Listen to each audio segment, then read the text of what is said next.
ડીસા પાલિકાની ઘોર બેદરકારી પવિત્ર ચૈત્ર માસમાં ગાય માતા ગટરમાં ખાબકતા જીવદયા પ્રેમીઓમાં પ્રચંડ રોષ। જીવદયા પ્રેમી વિજયભાઈ દવેનો નગરપાલિકા સામે હલ્લાબોલ। પાલિકાના પાપે મૂંગા પશુનો જીવ જોખમમાં મુકાતા હિન્દુ ધર્મના લોકોએ આક્રોશ વ્યક્ત કર્યો। ડીસા નગરપાલિકાના વહીવટમાં વ્યાપેલી અંધાધૂંધી અને બેદરકારીને કારણે પવિત્ર ચૈત્ર માસમાં જ એક હૃદયદ્રાવક ઘટના સામે આવી છે। શહેરના ચંદ્રલોક રોડ પર નગરપાલિકાની ખુલ્લી ગટરના કારણે એક ગાય માતા રાત્રિ દરમિયાન ગટરમાં ખાબકતા સમગ્ર પંથકમાં ચકચાર મચી ગઈ છે। આ ઘટનાને પગલે જીવદયા પ્રેમીઓમાં પાલિકા તંત્ર સામે ભારે ફિટકારની લાગણી જન્મી છે। હિન્દુ ધર્મના પવિત્ર ચૈત્ર માસમાં ગૌમાતાની દુર્દશાથી આક્રોશ છવાયો હતો।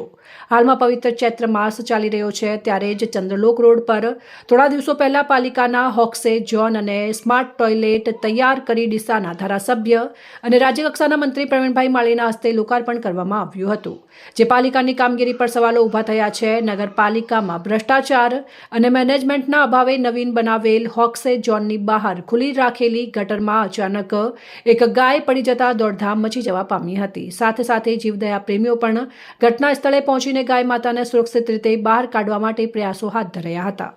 જીવદયા પ્રેમી વિજયભાઈ દવે તાત્કાલિક ઘટના સ્થળે દોડી આવ્યા। તેમણે નગરપાલિકાની કામગીરી સામે લાલગુમ થઈને ભારે આક્રોશ વ્યક્ત કર્યો। વિજયભાઈ દવેએ જણાવ્યું હતું કે પાલિકાની લાપરવાહીને કારણે મૂંગા પશુઓ ક્યાં સુધી આવી પીડા ભોગવશે।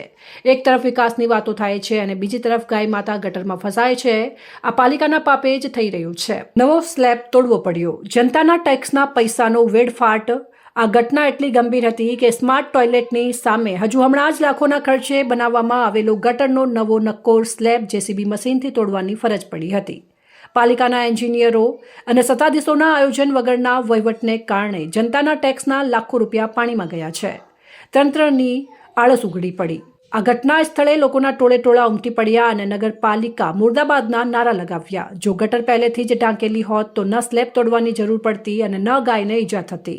લોકોમાં ચર્ચાઈ રહ્યું છે કે પાલિકાના મેનેજમેન્ટના અભાવે જ આર્થિક નુકસાન અને પશુ ક્રૂરતા જેવી ઘટનાઓ બની રહી છે। પાલિકા માત્ર બિલ બનાવવા અને કોન્ટ્રાક્ટર આપવામાં વ્યસ્ત છે અને પ્રજા અને પશુઓની સલામતીમાં નહીં। આ ઘટનાની તપાસ થવી જોઈએ અને જવાબદાર અધિકારીઓ સામે પગલાં લેવા જોઈએ। નગરપાલિકાની ટીમ જેસીબી મશીન સાથે ઘટના સ્થળે પહોંચી ગાયને બહાર કાઢવામાં આવી હતી, પરંતુ લોકોના મનમાં એક જ સવાલ છે કે આવી ઘટના ફરી ન બને તે માટે પાલિકા ક્યારે જાગશે। ચૈત્ર નવરાત્રી ચાલી રહી છે અને એનો બીજો દિવસ છે અને ડીસા નગરપાલિકાની ઘોર બેદરકારીના કારણે એક ગૌ માતા આ ખાડાની અંદર પડી ગયા છે અને અહીંથી લગભગ 10 ફૂટ દૂર નગરપાલિકાએ હમણાં અઠવાડિયા પહેલાં સ્માર્ટ ટોયલેટનું ઉદ્ઘાટન કર્યું છે। હવે 10 ફૂટ દૂર તમે સ્માર્ટ ટોયલેટ બનાવ્યું છે, આટલો નાનો ખાડો તમને ના દેખાયો? આ ખાડો 2 મહિનાથી તૂટેલો પડ્યો છે અને અહીંયા ગૌ માતા અંદર પડી ગયા છે। હિન્દુ સમાજની લાગણી દુભાઈ રહી છે। મને ફોન કર્યો, હું તાત્કાલિક અહીં આવ્યો। બાકીની જેને મારે કહેવા જેવું લાગતું હતું એ બધી ટીમોને બોલાવી છે। સોશિયલ મીડિયામાં પણ મેં મૂક્યું કે ભાઈ આ ગાય માતા પડ્યા છે, પરંતુ આ ગાય માતાના વિરોધીઓ જે અત્યારે સત્તામાં બેઠેલા એ લોકોને એમના પેટનું પાણી નથી હલતું, એમને રખડતા ઢોરો માટે કંઈ કરવું નથી।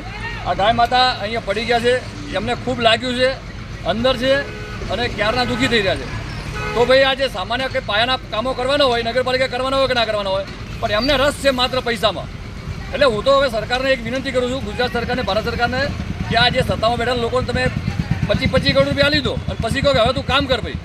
આ પાયાના આની અંદર કોઈ બાળક પડી જાય, કોઈ ગરડું ફૂટું પડી જાય, એ શાકભાજી લેવા માટે લોકો અસંખ્ય લોકો આવે છે। અહીંયા તમે એક બોર્ડ માર્યું છે કે અહીંયા હેકર્સ ઝોન। હવે હેકર્સ ઝોનથી અહીંયા 5 ફૂટ દૂર ખાડો છે, તમને દેખાતો નથી। એટલે તમે શું કરવા માગો છો? આ બધા સત્તામાં બેઠેલા લોકો નાણાં ઘરે ભેગા કરી અને લોકોને તકલીફમાં મૂકીને જતા રહ્યા છે। આ દુઃખદ છે।